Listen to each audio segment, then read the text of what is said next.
Hello students, good morning. आज हम read करेंगे अपठित बोध। इसके पहले की वीडियो में भी हमने अपठित बोध आप लोगों को करवाया है।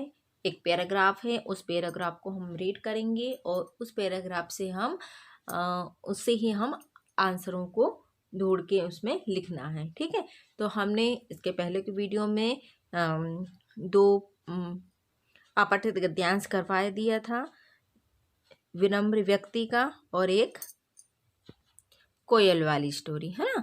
आज हम रीड करेंगे पर्यावरण के बारे में। आज का हमारा टॉपिक है पर्यावरण। आइए हम इसे रीड करते हैं। एक पैराग्राफ है, इस पैराग्राफ को ध्यान से बार बार रीड करना है और इन्हीं पैराग्राफों को से ही हमें आंसरों को सर्च करना है। ठीक है, आइए इसे रीड करते हैं।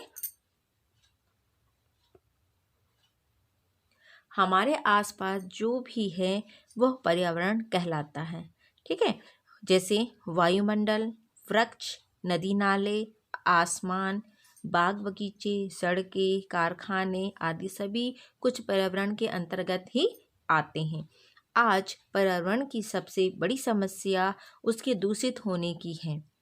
ठीक है, कल कारखानों से उठता हुआ धुआं, नगरों में बढ़ती भीड़ तथा यातायात के साधनों की लगातार बढ़ती हुई संख्या उसे प्रदूषित करती जा रही है।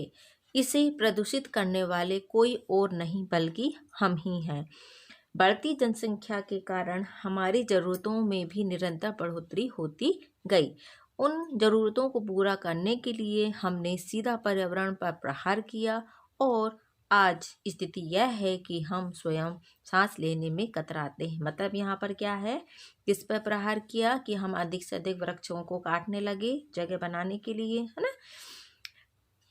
तो आज स्थिति यह है कि हमें सांस लेने में भी हम कतराते हैं। बढ़ते हुए जल, भूमि और ध्वनि प्रदूषण ने हमारे जीवन को खतरों से भर दिया है।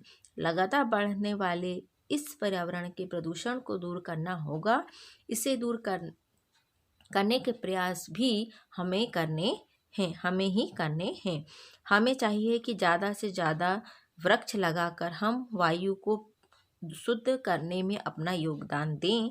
पर्यावरण में धुएं की मात्रा को कम करने के लिए हमें वाहनों के प्रयोग पर रोक लगानी होगी तथा जल की शुद्धता के लिए लोगों में जागृति लानी होगी ताकि वे नदियों में कूड़ा करकट तथा रसायन न डालें। इस प्रकार हम अपने पर्यावरण की सुरक्षा ही नहीं करेंगे वरन प्रकृति को सुंदर बनाने में भी अपना योगदान देंगे। तो बच्चों, यहाँ पर आप लोगों को स्टोरी बहुत ध्यान से पढ़नी है। अब इसके हम क्वेश्चन आंसर देखेंगे और इन क्वेश्चन आंसरों से ही हम इनके आंसरों को सर्च करेंगे। ठीक है, जैसे दिया है पहला क्वेश्चन, पर्यावरण के अंतर्गत क्या आते हैं। तो यहाँ हमने स्टोरी में रीड किया है कि पर्यावरण के अंतर्गत क्या आते हैं। तो इसका है पर्यावरण का फर्स्ट का आंसर, पर्यावरण के अंतर्गत वायुमंडल, वृक्ष, नदी नाले, आसमान, बाग बगीचे, सड़कें, कारखाने आदि आते हैं। ठीक है, तो ये क्या है आपका फर्स्ट का आंसर।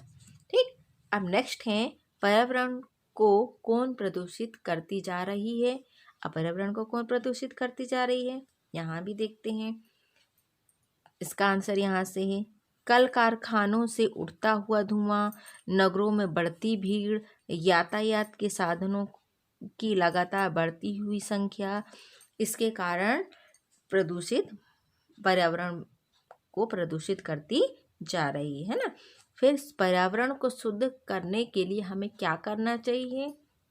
तो इसका आंसर है, पर्यावरण को शुद्ध करने के लिए हमें ज़्यादा से ज़्यादा वृक्ष लगाना चाहिए। ये थर्ड नंबर का आंसर। ठीक है, फिर है नेक्स्ट 4 नंबर, जल की शुद्धता लाने के लिए हमें कैसी जागृति लानी चाहिए। जल की शुद्धता लाने के लिए लोगों में जागृति लानी चाहिए ताकि वे नदियों में कूड़ा करकट तथा रसायन न डालें। ये आपका 4 नंबर का आंसर। ठीक है, और उपयुक्त गद्यांश का उचित शीर्षक लिखिए। अब हमने इस लेसन को रीड किया और इस लेसन से हमें यही उचित शीर्षक मिला है कि हमें वायु प्रदूषण को कम करके पर्यावरण को बचा सकते हैं। इसके लिए हमें ज़्यादा से ज़्यादा वृक्ष लगाने चाहिए और